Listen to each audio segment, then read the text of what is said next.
할렐루야. 우리 현장 예배 오신 여러분들을 보니까 우리 모든 성도님들 정말 보고 싶습니다. 여러분들을 보니까 예수님 얼굴 보는 것처럼 반갑습니다. 여러분 축복하고 사랑합니다. 우리 생명의 언어 다섯 가지 한번 해볼까요? 감사합니다, 축복합니다, 사랑합니다, 잘 될 거예요, 승리하세요. 네, 하나님께서 오늘 우리에게 주시는 말씀은 마태복음 4장 1절에서 11절까지의 말씀입니다. 제가 먼저 읽도록 하겠습니다. 그때 예수께서 성령에게 이끌려 마귀에게 시험을 받으러 광야로 가사 40일을 밤낮으로 금식하신 후에 줄이신지라. 시험하는 자가 예수께 나와서 이르되 내가 만일 하나님의 아들이거든 명하여 이 돌들로 떡덩이가 되게 하라. 예수께서 대답하여 이르시되 기록되었을 때 사람이 떡으로만 살 것이 아니요 하나님의 입으로부터 나오는 모든 말씀으로 살 것이라 하였느니라 하시니. 이에 마귀가 예수를 거룩한 성으로 데려다가 성전 꼭대기에 세우고 이르되 네가 만일 하나님의 아들이거든 뛰어내리라. 기록되었을 때 그가 너를 위하여 그의 사자들을 명하시리니 그들이 손으로 너를 받들어 발이 돌에 부딪히지 않게 하리로다 하였느니라. 예수께서 이르시되 또 기록되었을 때 주 너희 하나님을 시험하지 말라 하였느니라 하시니 마귀가 또 그를 데리고 지극히 높은 산으로 가서 천하만국과 그 영광을 보며 이르되 만일 내게 엎드려 경배하면 이 모든 것을 내게 주리라. 이에 예수께서 말씀하시되 사탄아 물러가라. 기록되었을 때 주 너의 하나님께 경배하고 다만 그를 섬기라 하였느니라. 한 목소리로 이에 예. 마귀는 예수를 떠나고 천사들이 나와서 수종되니라. 아멘. 2021년도 새해 하나님이 우리 꿈의 교회 공동체에 주신 말씀은 새로운 인생의 시작입니다. 전 우리 꿈의 교회 모든 성도들, 여러분 각 개인, 자녀, 여러분 부모, 여러분 자신 모든 성도님들이 새로운 인생이 시작되기를 예수님의 이름으로 축원합니다. 그러나 우리가 새로운 인생을 기대하고 기도하고 있지만 오히려 오래된 문제들, 괴로운 상황과 환경이 변하지 않아서 그게 우리의 신앙의 시험이 되고 마음이 괴롭고 답답한 분들도 계실 것입니다. 그러나 원래 인생이란 그런 것입니다. 저도 새해가 되거나 어떤 새로운 계기가 있어서 새로운 결심을 하고 새로운 결단을 하게 되면 꼭 여러 가지 시험거리들이 생기더라고요. 왜 그렇게 시험거리들이 생기는지 모르겠어요. 근데 이 시험을 부정적인 면에서 보면 우리를 괴롭게 하고 부담스럽게 만드는 요인임이 틀림이 없습니다. 하지만 이 시험거리를 긍정적인 면에서 바라보면 오히려 우리를 더 견고하게 만들고 또 우리를 성장시키고 성숙시키는 그런 기회가 되는 것 같습니다. 그런 면에서 우리는 이 시험을 꼭 나쁘게만 생각해서는 안 됩니다. 학생들도 시험을 보지 않으면 공부 열심히 할까요? 잘 열심히 하지 않습니다. 시험이 있어야 시험 준비를 위해서 공부를 더 열심히 하게 되고요, 시험을 봐야 그동안 배운 것들이 정리가 쫙 됩니다.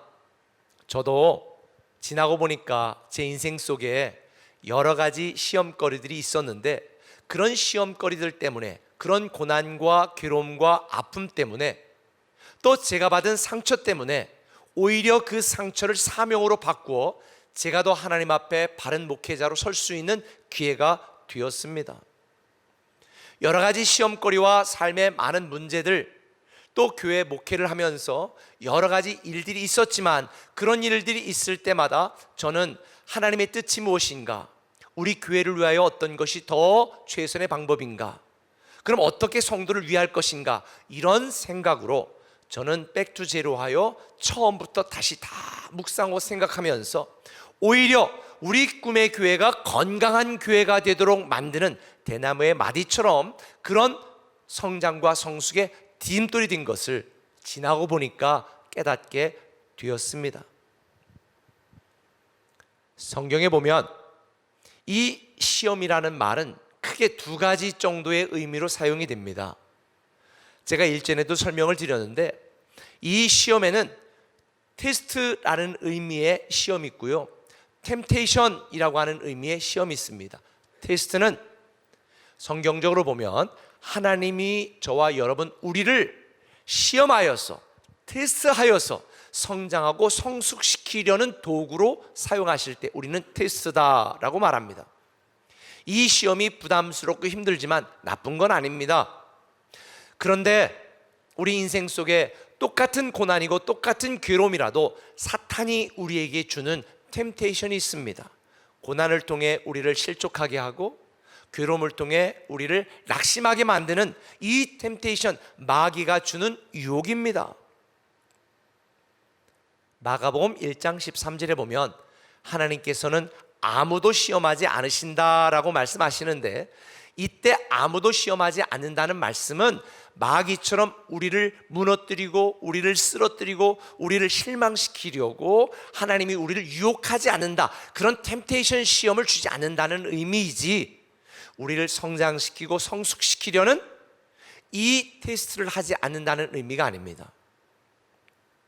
하나님은 우리를 테스트하십니다. 시험을 허락하십니다.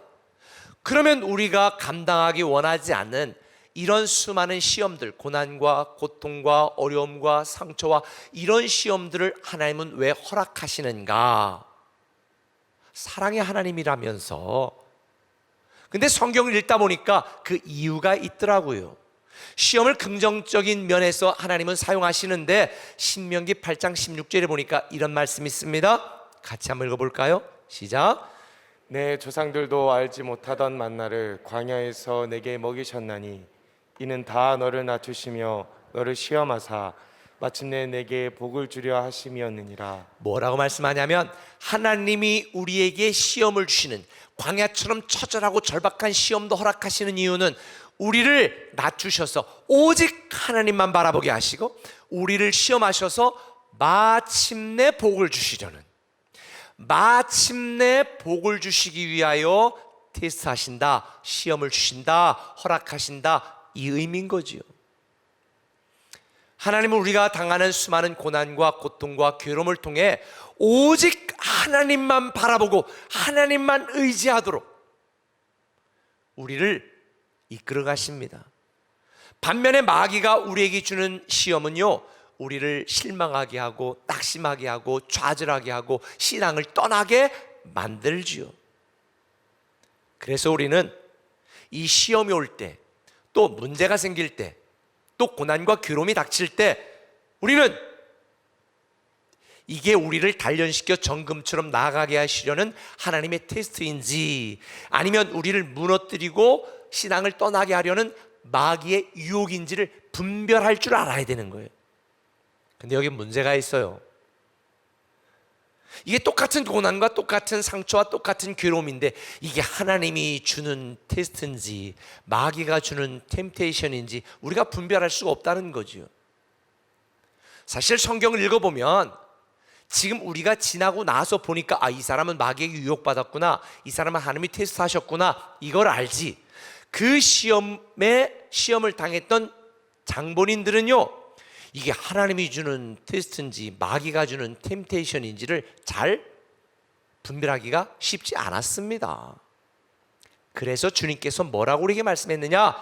너희는 시험에 들지 않도록 깨어 기도하라는 거예요. 여기서 시험에 든다는 말은 하나님이든 마귀가 주는 것이든 우리가 고난과 고통이 올 때에 그것 때문에 무너지거나 쓰러지거나 신앙이 떨어지는 이런 시험에 들지 않도록 우리는 기도하라는 거예요. 본래 인생이라고 하는 것은 수많은 고난과 고통, 문제, 시험거리가 생기게 되어 있습니다. 그렇다고 우리는 당황하거나 실망하거나 두려워하거나 좌절해서는 안 됩니다. 하나님이 준 시험이면 통과하면 되고요. 마귀가 준 시험이면 이기면 되잖아요. 참 쉽죠. 한 가지 분명한 건 우리는 인생을 살면서 수많은 시험을 당한다는 거예요. 오늘 본문에 보니까 예수님도 시험을 당했습니다. 그것도 누구에게? 마귀에게. 저는 이해가 되지 않았습니다. 특별히 예수님이 시험을 당한 이 사건 전에 어떤 일이 있었는 줄 아세요? 마가복음 3장 17절 같이 읽습니다. 하늘로부터 소리가 있어 말씀하시되 이는 내 사랑하는 아들이요 내 기뻐하는 자라 하시니라.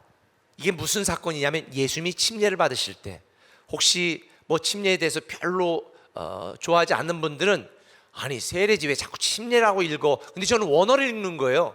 원어로 침례, 세례로 번역된 이 단어는 밥티조입니다. 헬라어로. 근데 밥티조라는 단어가 침례예요. 죄송하지만 이 밥티조라는 단어의 뜻은 뭐냐? 물에 잠긴다라는 뜻이에요.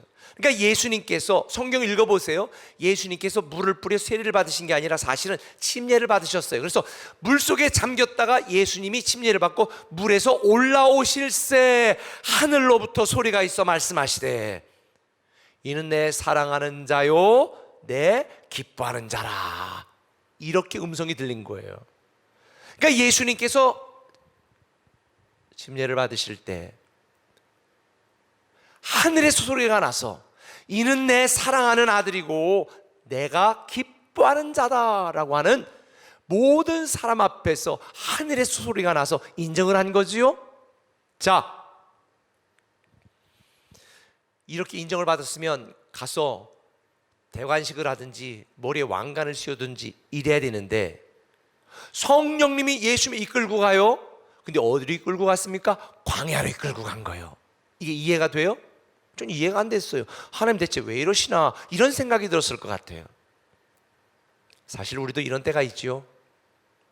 말씀의 은혜 받고 새롭게 결단하고 새로운 인생의 시작을 기도했는데 광야로 몰아가 광야의 시험을 당할 때가 있어요. 새로운 인생의 시작을 기대했는데 병원에 입원할 수도 있고요. 어려운 일이 당할 수도 있고요. 시험에서 떨어질 수도 있고요. 사업에서 망할 수도 있잖아요. 그러나 여러분, 하나님의 시험은요 우리를 무너뜨리고 쓰러뜨리고 넘어뜨리는 덫올가미 같은 게 아니에요. 하나님이 우리에게 허락하는 시험은 우리를 더 강하고 온전한 하나님의 자녀로 만들려는 하나님의 계획이고 하나님의 사랑이다.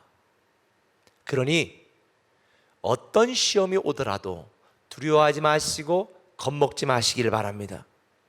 시험을 견디고 버티고 이기고 잘 통과하여 마침내 복을 주시는 하나님의 사랑을 경험하는 저와 여러분 믿음의 사람 되시기를 예수님의 이름으로 축원합니다. 마침내 복을 주시는 하나님의 축복을 경험하기 위하여 제가 오늘 여러분들에게 두 가지를 말씀드릴 텐데 정말 중요한 말씀이니까 꼭 기억하세요. 한번 따라 합시다. 시험하지 말고 믿음. 시험하지 말고 믿음. 하나님을 시험하지 말고 믿으라는 거예요. 하나님을 시험하지 말고 믿으라. 오늘 본문 1절은 이렇게 시작하지요. 그때에 예수께서 성령에게 이끌리어. 그때가 언제예요? 하나님의 아들이라고 침례받으면서 인정받고 하나님을 기뻐하는 자라고 사람들 앞에서 인정한 바로 그때에 예수님은 성령에게 이끌려 광야로 갔습니다. 저는 이런 생각을 해요. 아니, 성령에게 이끌려 갔으면 푸른 초장이 나타나든지 쉴만한 물가가 나타나야지 무슨 광야로 이끄냐. 이게 뭔 일이냐. 뭐 여기까지는 이해합시다. 그런데 광야로 이끌려 갔더니 그곳에서 어떻게 했어요? 40일 동안 쫄쫄 굶었습니다. 저도 목회하면서 최장 일주일을 금식해 본 일이 있거든요. 어떤 분들은 금식하면 하나님이 생각난다고 그러는데 저는 밥 생각밖에 안 나더라고요. 너무 머리가 아프고 배가 고프니까 하나님 생각이 하나 나. 아이고 언제 끝나나, 시간 더럽게 안 가네. 아 미치겠다. 제가 일주일을 작정하고 기도원 가서 했는데 진짜 죽겠더라고요. 그래서 그때 제가 이런 결심했습니다. 하나님, 저 금식 안 할래요. 차라리 그냥 순교 시켜주세요. 금식하는 것보다 순교가 나아요. 아하, 왜 금식하는가? 금식하면 목숨을 걸고 절박하게 하나님을 바라보잖아요. 그런데 진짜 제가 하루 이틀 3일까지는, 그 뒤로는 가끔씩 금식을 해보았지만 일주일은 안 했거든요. 그런데 정말 금식을 하지 않아도 목숨 걸고 절박하게 하나님만 바라보고 의지할 수밖에 없는 상황이 계속 되니까 금식할 틈이 없어.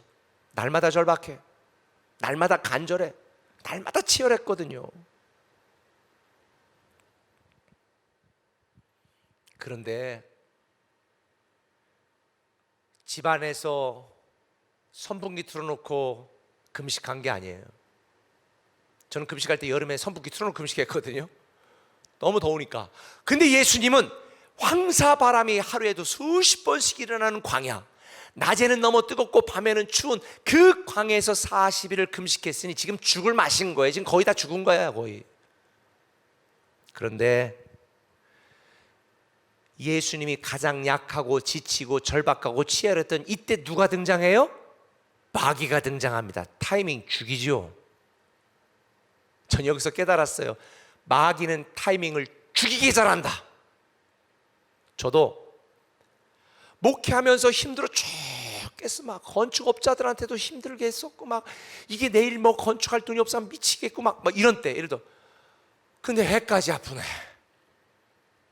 근데 그때 또 누군가가 나한테 또 상처를 주는 일들이 생기네. 엎친 데 덮친 데다가 겹친 데다가, 야, 그때 마귀가 나타나가지고 제 마음에, 야, 너 목회 계속 할래? 관도 힘들잖아.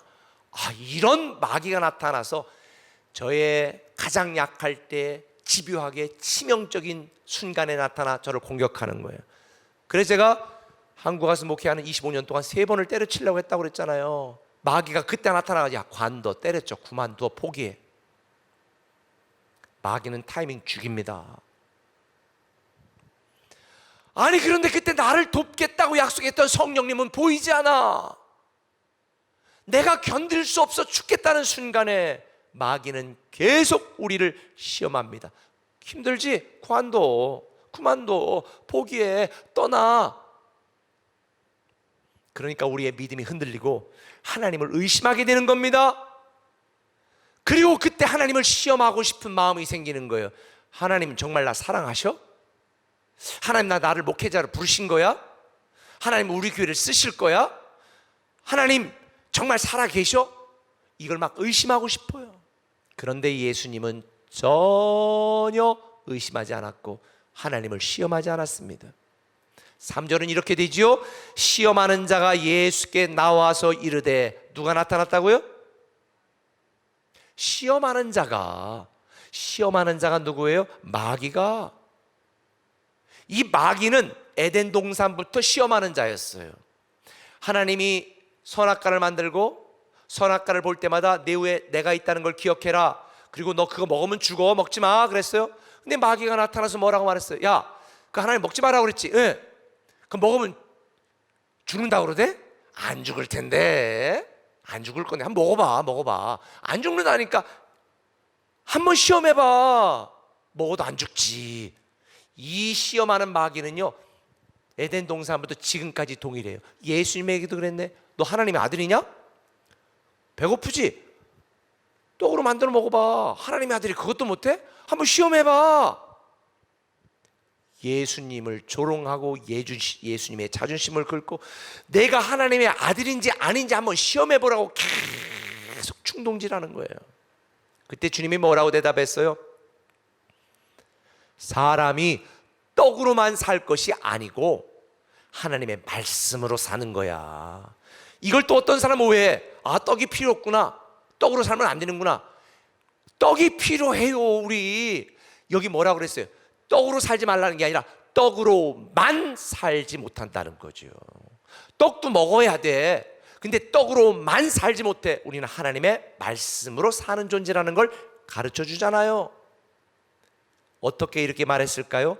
예수님은 자신이 살아계신 하나님의 아들이라는 것을 분명히 알고 있었기 때문에 너 하나님의 아들인지 아닌지 떡을 가지고 시험해봐 라고 하는 마귀의 시험에 넘어가지 않았습니다. 하나님을 시험하지 않았습니다. 오늘 많은 성도들이 생활이 힘들어지고 괴로운 상황에 처하면 하나님의 능력을 의심합니다. 하나님의 사랑을 의심합니다. 하나님이 나를 사랑하는지 의심하고 시험하고 싶어 합니다. 내가 구원받았는지, 내가 하나님의 자녀인지 시험하고 싶습니다. 그런데 예수님은요, 당장 죽을 것처럼 힘들었지만 자기가 하나님의 아들이요 하나님을 기쁘시게 하는 자라고 하는 영적 정체성을 알고 있었기 때문에 하나님을 시험할 필요가 없었던 거지요. 그런데 마귀는 계속 말해요. 4장 6절에 내가 만일 하나님의 아들이거든 뛰어내리라. 그러면 천사들이 너 다치지 않게 보호할 거 아니냐. 마귀가 지금 예수님에게 시험하는 거는요, 시험의 본질을 알아야 돼요. 이 돌을 갖고 떡을 만들 수 있는지 없는지를 한번 해보라는 거. 이게 시험이 아니에요. 높은 곳에서 뛰어내리면 천사가 보호하는지 안 보호하는지 한번 시험해보라. 이게 중요한 게 아니에요. 다 전제 조건이 있죠. 내가 만일 하나님의 아들이거든. 내가 만일 하나님의 아들이거든. 그러니까 마귀가 예수님을 지금 계속 공격하는 핵심 포인트가 뭐냐면 내가 만일 하나님의 아들이거든. 마귀가 참 아주 교활하죠. 아니, 하나님의 아들한테 내가 만일 하나님의 아들이거든. 아니, 하나님의 아들한테 하나님의 아들이거든. 이게 마귀가 하는 짓이에요. 오늘날 성도들에게도 그렇게 말하죠. 너 하나님의 자녀 맞아? 하나님이 너 사랑하는 거 맞아? 만일 하나님이 너를 사랑한다면, 만일 내가 하나님의 자녀라면, 이러고 자꾸 충동질하니까 아, 진짠가? 내가 하나님의 자녀인가? 하나님 나를 사랑하나? 그리고 의심하게 되는 거죠. 그리고 하나님을 시험하게 되는 거죠. 성도 여러분, 힘드시죠? 새해가 시작됐지만 답답하고 괴로운 일 많으시죠? 이것저것에서 상처도 받으시죠? 문제도 막 생기죠? 거기다가 수도까지 얼어서 터지는 분도 계시죠? 우리 교회 저 리더스 채플 저 퀴즈 채플 이 소방이 얼어가지고 터져가지고 또 다 해가지고 가서 물 또 다 쓸고 닦고 했다는 거 아니야. 힘들어 죽겠는데 별 문제까지 다 생겨. 근데 여러분, 오늘 여러분에게 중요한 사실 알려드릴게요. 저와 여러분, 우리는 그 어떤 순간에도 위대한 하나님의 자녀요, 위대한 하나님의 상속자인 줄 믿으시길 바랍니다. 하나님은 변함없이 저와 여러분을 사랑하시고 우리를 절대적으로 위하시는 분. 내가 처한 상황이나 내가 살아가는 이 환경이 내 영적 정체성을 결정하는 게 아니에요. 내 감정이나 내 태도나 내 행동이 내 존재를 결정하는 게 아니에요. 분명하게 여러분 말씀드립니다. 믿음이 우리를 구원하는 거고 믿음이 우리를 하나님 자녀가 되게 만들었습니다. 제가 목회하면서 성도님들에게 가장 많이 받는 질문 중에 하나가 뭔지 아세요? 목사님, 제가 요새 헌금 생활도 제대로 못하고 11주 생활도 못하고 헌신도 못하고 제가 사람 노릇도 못하고 저 하나님 천국이나 갈 수 있을래나 모르겠어요. 그게 왜 천국 가는 거하고 연결돼요? 여러분, 요즘 새해라요. 직장에서 회식하고 해가지고 2차 3차도 가고 본의 아니게 내가 집사라는 게 이러다가 내가 구원 받았는지 안 받는지도 모르겠어요. 아니, 그게 왜 구원하고 관계가 돼요? 여러분, 생각해 보세요. 여러분들이 지금까지 자라면서 여러분 부모님들 말 잘 들었어요? 공부 잘했어요? 항상 착한 일만 했어요? 그래서 지금 여러분 부모님의 자녀로 호적에 등재되어 있는 거예요? 만약 여러분들이 말도 안 듣고 속도 세기고 공부도 안 하고 나쁜 짓도 하고 가출도 하고 이래서 그럴 때마다 만약 호적에서 이 새끼 내 자식 아니야, 내 딸 아니야, 내 아들 아니야, 그리고 죄 썼다면 지금 빨리 가서 확인해 봐요. 지금 호적에 여러분 자녀로 등재가 됐는지 안 됐는지. 저는 이런 생각을 했어요. 만약에 내 행동과 태도와 감정과 처한 상황에 따라서 내가 우리 아버지의 아들이 됐다 안 됐다 이러면 제가 호적 등본 떼다가 달라 이랬으면 전 몇만 장 지금 띄었어야 돼. 왜? 거기에 하루에도 수십 번씩 자녀가 됐다 안 됐다 됐다 안 됐다, 오늘은 자녀였다가 내일은 자녀로 뺐다가 막 이게 막 이 호적이 얼마나 지저분한지. 우리 아내도 내 마음에 들 때는 아내였다가 아닐 때는 그냥 호적에서 빼버렸다 이러면 지금 우리 혼인증명서 떼려면 지금 몇만 장 뗐을 거래요. 뭐 여러분 아닌 것처럼 쟤 이상하네 이러고 있어. 여러분도 지금 똑같은 얘기잖아요. 만약에 우리가 우리 행위와 감정과 행동 때문에 하나님의 자녀가 되고 안 된다 그러면 그건 잘못된 거예요. 그렇게 믿음이 없고 그렇게 마귀의 시험에 넘어가니까 날마다 하나님을 시험해. 어떤 분이 그래, 나 시험 안 하는데요. 하나님께 불평하는 게 시험하는 거예요. 하나님께 원망하는 게 시험하는 거예요. 왜 그런 줄 아세요? 아니 지금 어렵다고 불평하잖아요. 지금 힘들다고 지금 원망하잖아요. 하나님 나 사랑하냐고, 내가 하나님의 자녀냐고, 그럼 어떻게 이럴 수가 있냐고 불평하고 원망하는 것은 하나님을 시험하는 거예요. 이스라엘 백성들이 왜 망할게요? 광야에서 하나님을 시험하다가, 불평하고 원망하고 시험하다가 망했다는 거죠. 올해 제가 감사 노트를 여러분들에게 쓰라고 강조하는 이유가 뭔지 아세요? 저는 우리 꿈의 교회 성도들이 새로운 인생이 시작되길 원해서요. 여러분 하나님을 시험하다가 망하지 않게 하려고요. 우리는 불평하고 원망하는 것 대신에 하나님께 감사한 것만 생각해야 돼요. 하나님 절대로 시험하지 마시기 바랍니다. 범사에 감사하시기 바랍니다. 탕자는 이걸 깨달은 거예요. 아버지 거 다 내놓으세요. 그리고 가서 지 맘대로 살다가 돼지 우리에서 굶어 죽게 생겼으니까 그때 자각한 거죠. 아하, 우리 아버지 집에는 먹을 게 많은데 내가 여기서 굶주려 죽는구나. 아버지 집으로 가자. 그리고 생각한 거죠. 그리고 아버지 집에 돌아갔지요. 아버지는 변함이 없어.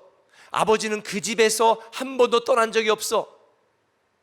아들을 한 번도 잊어본 적이 없어. 지가 나간 거야. 그리고 자기가 제 발로 돌아간 거야. 여러분, 새로운 인생이 시작되길 원한다면 회개하세요. 탕자처럼 기다리는 아버지께 돌아가야 됩니다. 돌아간다는 의미가 뭐예요? 탕자가 아버지께 가서 뭐라고 말했어요? 이제 나는 아들이라고도 부를 수 없으니 그냥 아버지 먹여만 주세요. 아버지 뜻대로 하세요. 죽으라면 죽고 살라면 살겠습니다. 이게 바로 신앙 고백이에요. 우리가 내 마음대로 내 지식, 경험, 전통으로 내 마음대로 살던 우리가 예수 믿는다는 의미가 뭔지 아세요? 하나님 이제는 내 뜻대로 살지 않고 아버지 뜻대로 하옵소서. 예수 그리스도를 내 인생의 구주로 영접하는 거예요. 예수님이 내 인생의 주인입니다. 구원자입니다. 마음대로 하소서. 이게 회개고, 이런 믿음의 고백과 입술의 시인이 있을 때 우리는 구원받아 하나님의 자녀가 되고 그 은혜로 인하여 믿음으로 말미암아 구원받는 위대한 상속자가 되는 것입니다.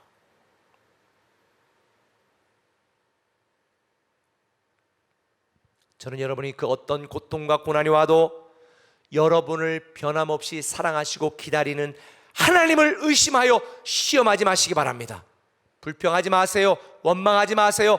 감사하세요. 제가 소설을 한번 쓸까 생각하는데 성경에 있는 모든 사건의 그 애프터, 그 이유를 쓰고 싶어요. 탕자가 돌아왔습니다. 탕자가 돌아온 이후에 어떻게 쓸 것 같아요? 아버지가 따뜻하게 맞아주니까 이놈이 간땡이에 뜨고 부었네. 그래가지고 어느 날 아버지가, 야 탕자야 일로 와봐. 형이 지금 저 먼데 가서 그러니까 지금 저쪽 농장 한번 슉 들어보고 농부들이 일 잘하나 한번 보고 와라. 그때 탕자가 뭐라고 그래? 왜 나 시켜요 지금? 바빠 죽겠네 지금. 올해 연초에 지금 바쁜 거 안 보여 지금? 그놈 참 싸가지 없네. 그게 바로 여러분인 거 모르세요? 하나님의 은혜로 구원받고 자녀가 되었으면서도 하나님이 올해 교사 좀 해라. 아니 지금 내가 시간 없는 거 안 보여 지금? 이게 정신이 없나 지금? 왜 그러세요 지금? 부목 좀 하라니까. 부목자까지만 할게요. 목자 하세요. 아니 안 해요 안 해요. 나 책 안 읽어. 책 읽으면 목자 시킨다고? 안 해 안 해. 지금 탕자 애프터 탕자 그 삶을 살고 있는 분들이 꽤 많아요. 하나님 앞에 드려, 아유 이거 아깝게 어떻게 드려. 내가 어제 양을 해가지고 지금 돈 몇 푼 벌었는데 그걸 어떻게 11조에 못하지. 아마 탕자가 아버지 품에 돌아간 뒤에 그렇게 했다면 그건 또 다른 집안의 탕자가 아닐까. 근데 오늘날 구원받은 탕자가 너무 많아요. 근데 감사한 건 그럼에도 불구하고 우리는 여전히 하나님의 자녀라는 거. 집으로 돌아간 탕자는 싸가지가 없어도 아버지가 내치지 않고 내 아들이라고 인정해 준다는 거. 이게 은혜죠. 그래서 저는 참 이 하나님의 은혜에 감사해요. 우리가 우리를 볼 때 야, 내가 하나님의 은혜 받은 자로 살아가고 있는가 생각해 보면 너무 부끄러운 때가 많지만 그럼에도 하나님은 우리를 변함없이 아들이라고 내 딸이라고 품어주시고 안아주시고 먹여주시고 입혀주시는 게 너무 감사하지 않아요? 아마 여러분들 중에 먹고 사는 문제로 혹 사업이나 직장 문제로 마음이 무너지고 있는 분들이 있을지도 모르겠어요. 관계 때문에 마음이 무너지고 있는 분들이 있을지도 모르겠어요. 그래서 하나님이 나를 사랑하는지 내가 하나님의 자녀인지 하나님께 불평하고 원망하고 하나님을 시험해보고 싶은 마음이 드는 분이 있을지도 모르겠습니다. 그러나 그 어떤 경우에도 하나님을 시험하거나 의심하지 마십시오. 하나님이 여러분의 상황을 몰라서 내버려 두는 게 아닙니다. 여러분을 믿음의 사람으로 세우기 위해서 기다리고 계시는 것입니다. 광야에서 만나를 먹이시다 하나님의 은혜를 기억하세요. 주님은 말씀하잖아요. 사람이 너에게 떡이 필요한 거 알아. 그러나 사람이 떡으로만 살 것이 아니라 하나님의 말씀으로 살 것이다. 오늘 마귀의 시험을 받는 이 사건의 엔딩이 어떻게 끝나는 줄 아세요? 마태복음 4장 11절 같이 읽어보시죠. 시작. 이에 마귀는 예수를 떠나고 천사들이 나와서 수종드니라. 마귀가 예수를 떠나고 천사들이 와서 예수님을 수종들더라. 보셨어요? 이게 결론이고 이게 우리의 미래입니다. 마귀가 떠나고 천사들이 수종이 드는, 결론적으로 우리는 떡만 구하지 말고 먼저 그의 나라와 그 의를 구해야 됩니다. 여러분 삶에 고난이 있다고요? 문제가 있다고요? 잘 되고 있는 것입니다. 잘 될 겁니다. 반드시 잘 되게 되어 있습니다.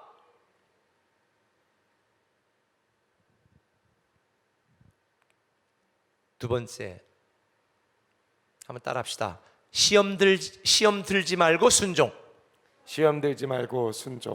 시험 들지 말고 순종하자는 거예요. 누구에게? 마귀에게 시험 들지 말고 순종하자는 겁니다. 하나님이 사랑하는 우리에게도 여러 가지 문제, 어려움들이 생긴다고 그랬죠? 그렇다고 마귀에게 시험 들지 말고요, 하나님 말씀에 순종해야 됩니다. 자, 본문을 보면 예수님이 마귀의 시험을 어떻게 이겼을까요? 4절에 예수께서 대답하여 이르시되 기록되었으되, 7절에 또 기록되었으되, 10절에 기록되었으되. 예수님은 하나님의 말씀을 가지고 마귀의 유혹을 물리치셨습니다. 그런데 참 재밌는 걸 보시면요, 마귀도 말씀을 가지고 예수님을 유혹하고 시험했다는 거 아세요? 5절 보면요, 마귀가 6절에 기록되었으되 그가 너를 위하여 어쩌고 저쩌고, 뭐 성경에 다 기록되어 있잖아. 세상에 마귀도 말씀으로 예수님을 시험했다. 그럼 헷갈리는 거예요. 그럼 이거 어떻게 된 일이지?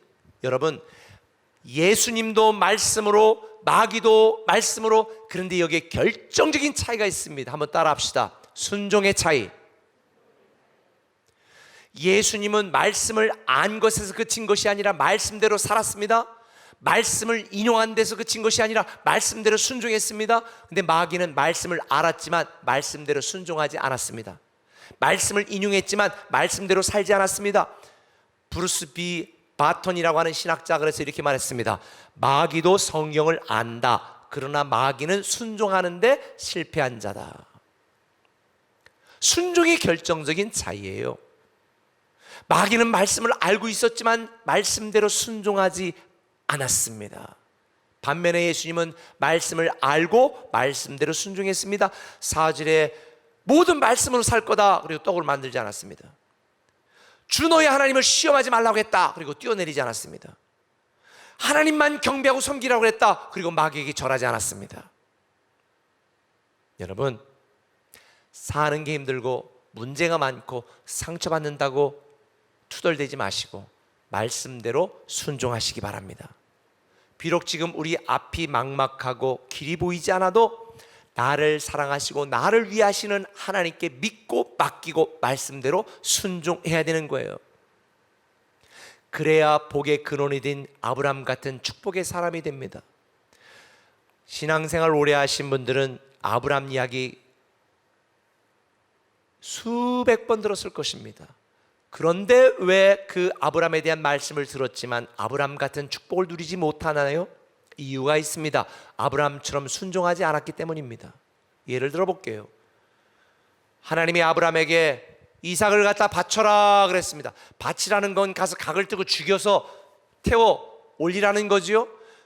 이 말도 안 되는 명령을 했습니다. 저 같으면 아니 하나님 여태까지 안 하던 짓을 하십니까? 대체 이게 뭔 짓입니까? 그랬을 수도 있어. 그런데 아브라함은 토달지 않았습니다. 변명하지 않았습니다. 즉각적으로 순종했습니다.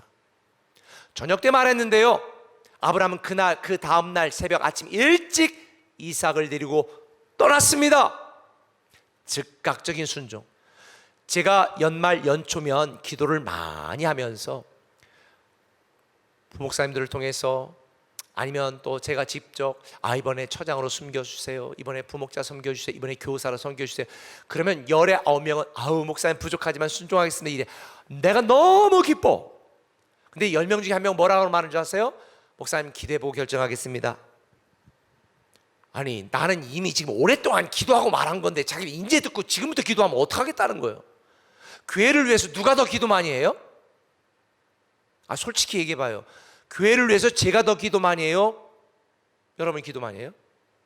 그러면 기도를 충분히 하고 하나님이 저 이 집사가 세우면 좋겠어, 김 집사를 세우면 좋겠어 이래가지고 어렵게, 그것도 제가 소심하단 말이에요. 어렵게 부탁하는데 기도해보고 결정하겠습니다. 그럼 그분이 기도하는 동안 내 마음은 천국이 아니라 지옥이요. 할까 말까. 그리고도 네 하면 너무 감사하지만 기도해보겠습니다 이런 분들은 대부분 죄송합니다 이렇게 응답이 오죠. 그런데 아브라함은 기도해보지 않았습니다. 하나님이 무슨 말씀을 하든 하나님에 대한 기본적인 신뢰가 있으니까, 믿음이 있으니까 시험하지 않고 의심하지 않고 즉각적인 순종, 지체하거나 계산하지 않은 거예요. 그래서 떠났습니다. 모리아산까지 3일이 걸렸어. 3일이. 근데 3일 가는 동안에 이삭이 이렇게 말하는 거예요. 아버지, 지금 여기 우리가 다른 건 다 준비됐는데 재물은 어디 있어요? 재물은? 아이고 이 자식 아이비 속도 모르니 얼마나 마음이 쓰리겠어요.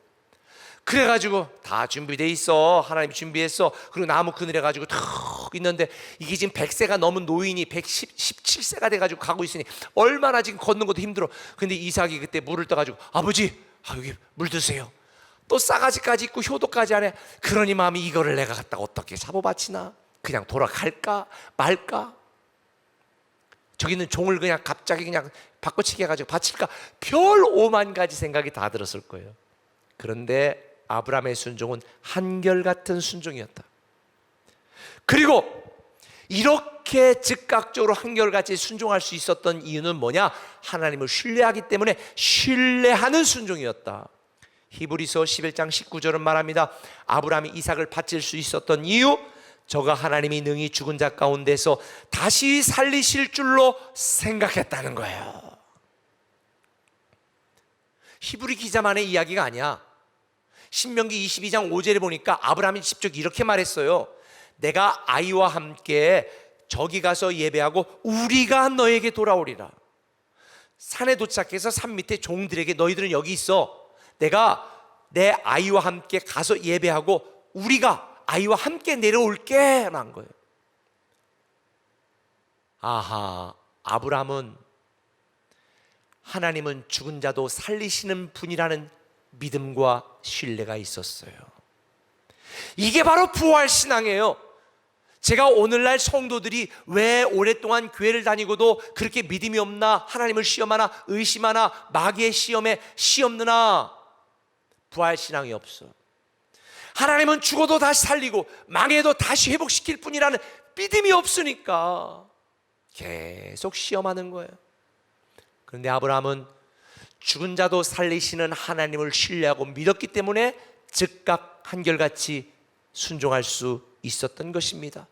그렇게 순종했을 때 뭐를 발견했어요? 숫양을 발견했죠. 숫양. 그때 거기에서 무슨 말이 나왔어요? 여호와 이레, 하나님의 산 여호와의 산에서 준비되리라는 여호와 이레가 거기서 나온 거예요. 여러분이 여호와 이레의 축복을 경험하기를 원하십니까? 순종하세요. 아무리 많은 고난과 어려움과 상처를 받아도, 무슨 이야기를 들어도, 어떤 조롱을 받아도, 어떤 오해를 받아도 시험 들지 말고 하나님 말씀대로 묵묵히 살아가기로 순종하시기 바랍니다. 그러면 우리를 위하여 예배하신 여호와 이레의 축복을 여러분은 누리고 경험하게 될 줄 믿습니다. 말씀을 마무리할게요. 우리가 처한 상황은 새로운 인생의 시작이라기보다는 새로운 광야의 시험이 시작된 것 같습니다. 그래서 저는 더 기대가 됩니다. 왜냐고요? 알다시피 광야는 내 경험, 내 지식, 내 능력으로는 생존할 수 없는 곳입니다. 오직 하나님만 바라보고 하나님만 의지해야 살아남을 수 있는 곳이에요. 저는 요즘 코로나 사태, 또 교회적으로 개인적으로 많은 기도거리가 있잖아요. 그래서 제 인생에 이렇게 절박하게 치열하게 간절하게 기도한 적이 없어요. 이야기했죠. 매일 밤마다 침대 밑에 무릎을 꿇고 간절히 기도하거든요. 교회 와서 아무도 없을 때 간절히 기도하거든요. 네, 우리가 기도하고 하나님만 바라보면 하나님께서 여호와 이레 축복하십니다. 새로운 인생이 시작되게 하십니다. 여러분, 그러니 하나님을 시험하지 말고 마귀에게 시험 들지 마세요. 우리를 사랑하시는 하나님을 믿으시고 하나님 말씀대로 순종하시기 바랍니다.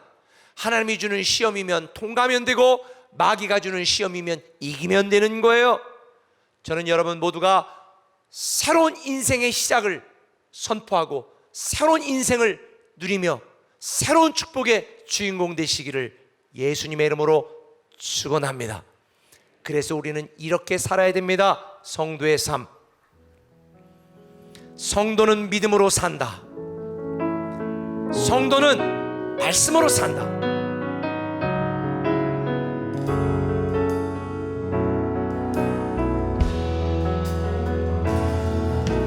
성도는 믿음으로 산다. 저와 여러분의 고백으로 성도는 믿음으로 산다.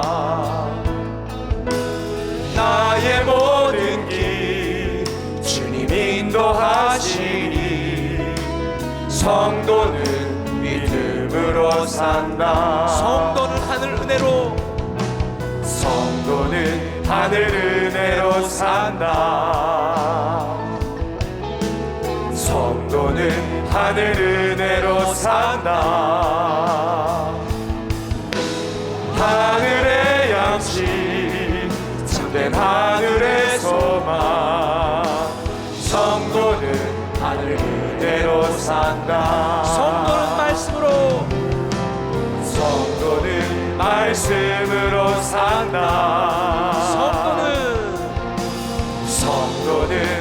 말씀으로 산다. 성경에 쓰신 주의 생명의 말씀, 성도는 말씀으로 산다. 성도는 눈물 기도로, 성도는 눈물 기도로 산다. 성도는 눈물 기도로 산다. 눈물의 간구 주님 외면치 않네. 성도는 눈물 기도로 성도는 눈물로 산다. 성도는 복음으로 산다. 성도는 복음으로 산다. 나의 모든 죄 대신 지신 십자가,